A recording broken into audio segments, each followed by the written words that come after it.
기독교 신앙에서 가장 중요한 것이 이 두 가지가 있습니다. 그것이 뭐냐면, 하나는 기독교만이 얘기하고 있는 중요한 메시지인데 구원입니다.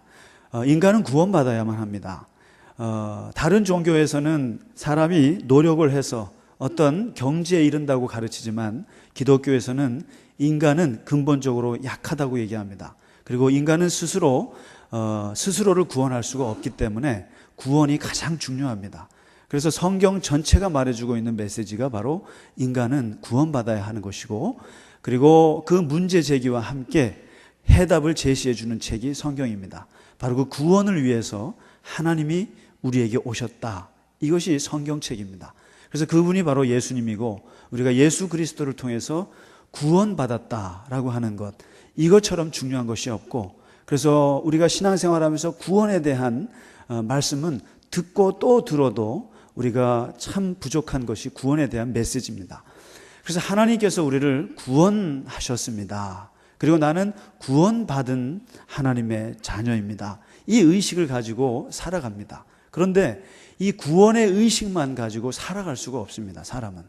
그래서 하나님께서 그 구원의 의식을 가지고 죽을 때까지, 죽은 이후에도 하나님과 더불어 살기 위해서 하나님께서 두 번째 중요한 메시지를 주신 것이 있는데, 그것이 바로 복입니다. 그러니까 구원은, 하나님께서 우리를 구원하셨지만 그 구원을 유지하는 것은 하나님의 축복을 통해서 가능합니다. 그래서 우리는 성경의 온갖 곳곳에서 복에 대한 이야기를 많이 하는 것을 볼 수 있습니다. 창세기 12장에서 아브라함을 불러내실 때에도 그에게 네 가지의 축복을 말씀하셨습니다. 자식의 축복, 명예의 축복, 인간관계의 축복, 땅의 축복, 그야말로 구약에서 가장 인간들이 필요로 하는 복을 얘기하셨고, 그리고 이 시편 150편을 시작하는 첫 서두에도 축복에 대한 메시지입니다. 그리고 예수님의 가르침 중에 가르침이라고 할 수 있는 산상수훈에서도 첫 출발이 팔복입니다. 그래서 인생을 시작할 때, 그리고 어떤 일을 시작할 때 하나님께서 제일 먼저 주는 메시지가 축복입니다. 세상의 많은 사장님들이나 회장님들은 너가 일을 하는 걸 보고 거기에 보너스를 주지만, 월급을 주지만, 하나님께서는 먼저 축복부터 하십니다. 먼저 월급부터 주시고, 먼저 보너스부터 주시고 일을 시키시는 분입니다. 그래서 항상 모든 책의 첫 서두는 축복에 대한 서두입니다. 그래서 오늘 바로 이 시편에서도 이 복을 얘기하는데, 보통 일반 사람들은 이 기독교인들의 이 기복, 복을 구하는 것에 대해서 많은 비판을 받습니다. 그리고 심지어는 이번에 그 파란 눈의 스님, 형각 스님, 하버드에서 그 신학대학을 나왔어요. 그분이요. 형각 스님이라고 아세요? 그분이 신학을 하신 분이세요. 하버드에서. 신학을 하시고는 어떻게 불교로 그 숭산 스님에게 은혜를 받으셔갖고 이제 화계 조계사로 왔잖아요. 그래서 불교 TV를 가끔씩 보면 이 형각 스님이 이 불법을 하세요. 멋있어요. 이게 서양 사람들이 머리 깎으면 이렇게 멋있는지 모르겠어요. 근데 아무튼, 근데 이분이 아주 파격적인 얘기를 했습니다. 한국 불교에 대해서 아주 치명적인 비판을 가했는데, 그것이 바로 한국 불교는 기복 종교다. 너무 돈을 밝힌다. 이렇게 비판을 했습니다. 근데 저는 그 얘기를 들으면서 불교뿐이랴. 불교뿐이랴. 이분이 만일 기독교 목사로서 왔다면 한국 기독교에 대해서는 기복 종교라고 안 하겠어요? 다 그렇죠. 근데 거기에 대해서 찬반 논쟁이 많습니다만은, 그러나 중요한 것은 성경에서 말해주고 있는 복이라고 하는 것은 자꾸만 물질로만 연결해서 그런데, 복이라고 하는 것은 기본적으로 도움이라는 뜻입니다. 우리가 하나님 복을 주세요라고 하는 것은 하나님이 우리를 도와주지 않으면 살 수 없습니다라고 하는 신앙 고백이 그 속에 들어 있습니다. 그래서 이게 기복이라고 하는 것은 사람이 스스로 할 수 없기 때문에 누군가가 돕지 않으면 살 수 없다는 것을 깨달은 사람들만이 복을 얘기합니다. 만일 돈 잘 벌 수 있고, 내가 건강 알아서 주관할 수 있고, 내가 직장이나 내가 자식들 키우는 거 알아서 모든 것을 책임질 수 있다면 복이 필요 없습니다. 그러나 인간은 역사 속에서 살아오면서 그걸 깨달은 거예요. 인간은 스스로 할 수 있는 게 아무도 없구나. 아무리 돈을 많이 벌어도 자식이 죽어요. 그리고 아무리 세상 권세를 쥐어도 아내가 아파요. 그리고 어떤 일이 벌어질지 모르는 것이 인간이거든요. 그렇기 때문에 돈이 많은 사람이건 적은 사람이건 권력이 있는 사람이건 명예가 있는 사람이건 누구나 하나님이 복을 주시지 않으면, 하나님이 돕지 않으시면 인간은 살 수가 없구나. 그 고백이 바로 이 성경에서 말하는 축복 사상입니다. 유대인들은 알았어요. 하나님이 돕지 않으면 우리는 한 발자국도 건너갈 수 없다는 것을 알았기 때문에 복을 구하는 거예요. 하나님이 돕지 않으면 안 돼요. 자수성가는 불가능한 거예요. 그걸 깨달은 사람들이 기록한 것이 성경인데, 그래서 복은 하나님이 주셔야 하고 이 도움은 하나님이 주셔야 가능한 것인데, 그러나 이 복이라고 하는 것이 우리가 흔히 말하는 복골복이라 그러나요? 누구는 재수가 있고 누구는 재수가 없고, 누구는 복이 있고 누구는 복이 없고, 그리고 잘해도 복이 없고 못해도 복이 있고, 이런 게 아닌 겁니다. 아니고 성경에서는 복 있는 사람은 조건이 있어요, 이렇게 합니다. 우리는 보통 복하면 마치 로또 당첨처럼 생각할 수가 있습니다. 야, 쟤는 공부도 못하는데 어떻게 저렇게 잘 사니? 쟤는 배운 것도 없는데 어떻게 저렇게 가정이 화목하니? 어떻게 저 사람은 아무것도 가진 것이 없는데 어떻게 자식들이 저렇게 효도를 하니? 참 복골복이야. 참 이상해. 저 사람은 진짜 뭐 가진 것도 없는 사람인데 사업만 하면 어떻게 돈이 그 사람을 쫓아다니니? 복골복이야. 이렇게 생각할 수가 있습니다. 그러나 성경 말씀은 복은 원칙이 있다는 거죠. 복 있는 사람은 따로 있어요. 복 있는 사람은 복골복이 아닙니다. 로또가 아니라 몇 가지 조건을 얘기하는데 오늘 시편에 한 2가지 정도를 얘기해 주고 있습니다. 하나님의 이 복을, 하나님의 도움을 받기 위해서는 이 2-3가지를 얘기해 주고 있습니다. 1절 말씀에 하나의 중요한 주제를 얘기해 주고 있습니다. 그게 뭐냐면요, 복 있는 사람은 이렇게 말합니다. 복 있는 사람은, 하나님이 돕는 사람은 이렇게 생각하시면 됩니다. 하나님이 도와주는 사람은 어떤 사람이냐면 자리를 잘 잡는 사람입니다. 자리를 잘 잡는 사람입니다. 악인들의 꾀를 따르지 않고 죄인들의 길에 서지 않고 오만한 자들의 자리에 앉지 않는 사람입니다. 이것은 무슨 말이냐면 복 있는 사람은 아무하고나 어울리는 사람이 아니라는 뜻입니다. 어떤 사람이랑 어울리느냐가 제일 중요합니다. 이것은 기독교인이 아니더라도 오늘 시편 1편에 탁 내세우는 게 금묵자흑이라 이런 것입니다. 누구랑 어울리느냐는 거예요.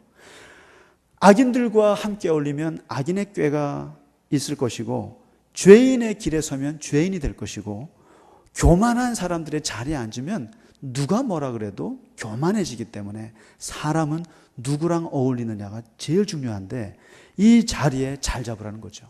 장사를 해도 자리를 잘 잡아야 되지 않습니까? 그런데 복 있는 사람의 첫 번째 조건은 누구랑 어울려서 그 사람들과 교제하느냐가 참 중요합니다. 오늘 보시면 겸손한 사람들, 하나님을 사랑하는 사람들, 그리고 하나님과 함께하는 사람들, 그리고 진실한 사람들과 어울리면 그 사람이 진실할 것이고 정직할 것이고, 그리고 하나님 앞에 하나님을 두려워할 줄 아는 것이죠. 그래서 이 복은 되게 단순하잖아요. 자리를 잘 잡아야 됩니다. 그래서 사실 어떤 공동체에 내가 있느냐를 한번 잘 보실 필요가 있다는 거예요. 내가 속해 있는 세상에 그룹들이 있잖아요. 그 그룹들을 한번 잘 평가해 보세요. 그 그룹들이 과연 겸손한 자들의 자리인가? 정말 신실한 사람들의 자리인가? 아니면 자기 자랑만 하는 사람들의 자리인가? 악인들의 자리인가? 교만한 자들의 자리인가? 분별해 보셔야 됩니다. 만에 하나라도 내가 속한 그 그룹의 자리들이 정말 교만한 자의 자리면 우리가 아무리 신앙을 가지고 겸손하게 살아도 교만해지는 겁니다. 그래서 성경은 말해주고 있는 거예요. 환경이 중요하다고. 누구랑 어울려서 사는 자가 얼마나 중요한가. 내가 아무리 노력해도 환경이 따라주지 않으면 안 된다는 것을 말해주거든요. 그래서 처음에 아주 일반적인 얘기 같지만 자리를 잘 잡아라. 어디를 가더라도 당신 주위에 있는 사람들이 누구인가를 잘 보라. 이 복 있는 사람의 첫 번째 얘기를 하고 있습니다. 그리고 잊지 않는 것이 1절에 있는 말씀이 외적인 조건을 얘기하고 있어요. 그런데 2절의 말씀에 가서는 내적인 조건을 얘기해 줍니다. 여기서부터는 신앙이 필요합니다. 복이 있는 사람은 오직 여호와의 말씀을 묵상하는 사람이라고 합니다. 주야로요. 다시 말해서 하나님의 말씀을 항상 머릿속에 가까이 하는 사람이 복이 있는 사람이라는 거예요. 하나님이 도와주시는 사람이라는 거예요. 하나님의 말씀, 성경책을 본다는 뜻만은 아니에요. 그것보다도 항상 내 머릿속에 하나님이 의식이 되는 사람을 말하는 거예요. 항상 순간순간마다 하나님 두려울 줄 알고, 그래서 하나님의 말씀을 항상 가까이 하는 것인데, 오늘 2절에 있는 말씀은 성경 말씀을 많이 보라는 뜻이 아닙니다. 그것이 아니라 왜 보냐라는 것을 얘기해 주고 있어요. 하나님의 말씀을 왜 가까이 하느냐, 이게 중요하다는 거예요. 복 있는 사람은. 근데 거기에 슬쩍 그 동기를 집어넣어요. 뭐냐면 오직 여호와의 율법을 가로 열고, 여러 가지 방법이 있을 수 있습니다. 이유가 오직 여호와의 말씀을 즐거워하여, 혹은 억지로, 혹은 목사가 시켜서, 혹은 부모님이 대대로 시켜서, 하도 안 하면 밥을 안 주니까 그래서 주야로 묵상하는가, 아니면 그 말씀이 즐거워서 정말 기뻐서 하나님 말씀을 묵상하느냐, 이걸 보라는 거거든요. 하나님의 이 2절에 있는 말씀은 되게 의미심장합니다. 신앙생활을 해도 똑같이 신앙생활하는 것처럼 보여요. 똑같이 집사님도 권사님도 목사들도 똑같이 예배드려요. 똑같이 성경 말씀 봐요. 똑같이 봉사해요. 똑같이 헌금도 하고 똑같이 헌신해요. 그거 가지고는 모른다는 거예요. 중요한 것은 그 내적인 동기가 정말 즐거운 마음으로 하는가, 아니면 정말 목사니까 할 수 없이 하는구나, 아니면 내가 직분 때문에 억지로 하느냐, 이거라는 거예요. 하나님께서 겉 보시기에는 다들 아름답겠습니다마는 정말 복 있는 사람은 누구냐면 내면의 기쁨으로 하나님을 사랑하는 사람들을 말하는 거죠. 즐거워야 됩니다. 억지로 하면 복은 왔다가 갑니다, 사실. 그러니까 30년, 40년을 신앙생활을 해도 그게 만일 억지로였다면 복은 없는 거죠. 그러나 1년을 해도, 2년을 신앙생활을 해도 그 기쁨이 넘쳐서 성경 말씀을 보고, 그 기쁨이 넘쳐서 그 봉사를 하고, 기쁨이 넘쳐서 예배를 드린다면 복 있는 사람이라는 거죠. 신앙생활은 좋아야 됩니다. 다시 말해서 가장 누가 뭐라 그래도 신앙생활이라고 하는 것은 하나님을 좋아하는 겁니다. 하나님을 좋아하는 거예요. 하나님이 좋아서 모든 것이 이루어지는 겁니다. 근본적으로 하나님을 좋아하는 마음이 없는 사람이 아무것도 할 수 없습니다. 근본적으로 하나님을 좋아하고 근본적으로 하나님을 사랑하는 것이 없이는 뭐 사실 아무것도 못하는 거죠. 그래서 2절 말씀에 왜 묵상하느냐, 왜 하나님을 말씀을 묵상하느냐, 좋아서라는 거죠. 좋아서. 하나님을 좋아하셨으면 좋겠습니다. 하나님을 기뻐했으면 좋겠어요. 신앙생활 하는 것이 마음의 즐거움이 되셨으면 좋겠어요. 그리고 혹시라도 즐거움이 안 되면 잠시 성경책을 내려놓아도 좋습니다. 즐거움을 회복하기 전까지. 그리고 이제 3절 말씀에 이 시편 기자가 하나님의 복이라고 하는 것을 아주 기가 막힌 비유를 통해서 말씀해 주고 있어요. 뭐냐면 복 있는 사람이라고 하는 것은, 하나님이 쫓아가면서 도와주는 사람이라고 하는 것은 시냇가에 심은 나무인가 아닌가. 시냇가에 심은 나무. 이 시냇가에 심은 나무가 바로 1절과 2절을 다 말해주고 있습니다. 시냇가에 심은 나무는 첫째, 자리를 잘 잡았습니다. 어쩌다 자리를 잘 잡은 거예요. 시냇가예요. 물이 마르지 않는 곳에 자리를 잡은 거예요.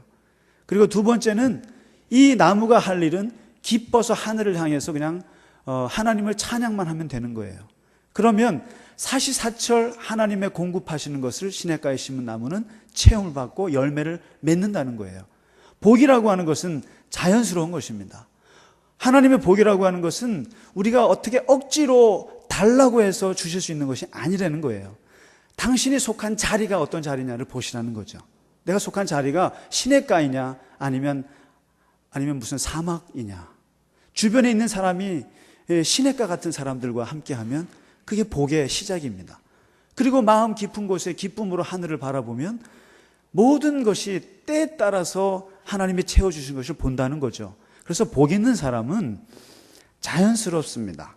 그리고 그러한 조건을 가지고 있는 사람들이에요. 그렇기 때문에 하나님께서 알아서 형통의 길을 열어주시는 거거든요.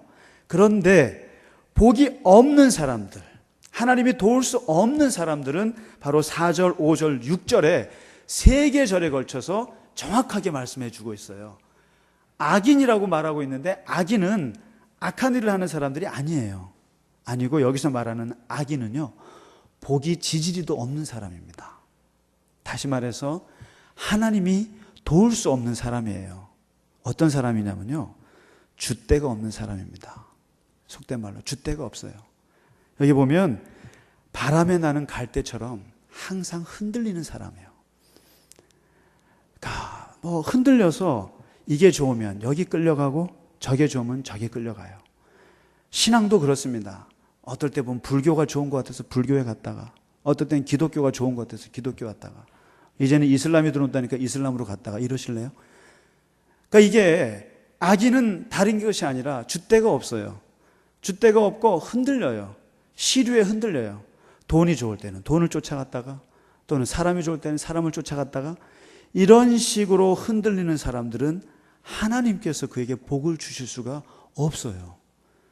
그러면서 이 세 번째 복의 조건을 얘기하고 있는 것은 바로 한 번 하나님 앞에 자리를 잡았으면 흔들리지 않고 끝까지 그 자리를 지키는 사람입니다.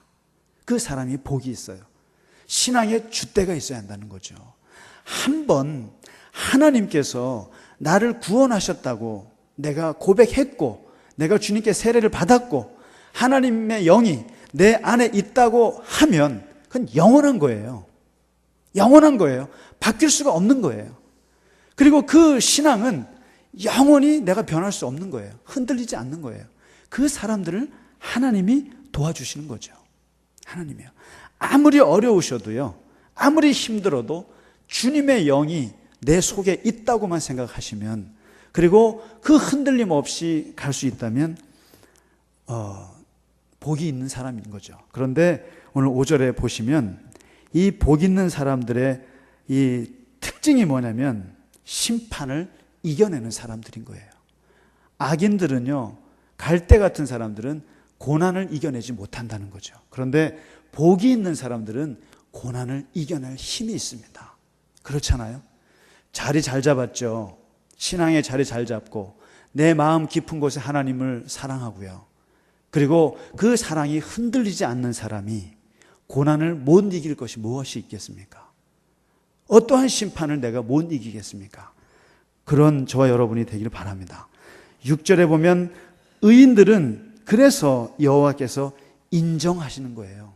복 있는 사람은 다른 것이 아니라 하나님의 인정을 받는 거예요. 하나님의 인정을 하신다는 거죠. 그러나 악인들은 인정받지 못한다는 거죠. 하나님이 인정하는 사람들이 세상에서 제일 무섭습니다. 우리는 하나님께서 인정하신 사람들입니다. 하나님께서 인정하셨습니다.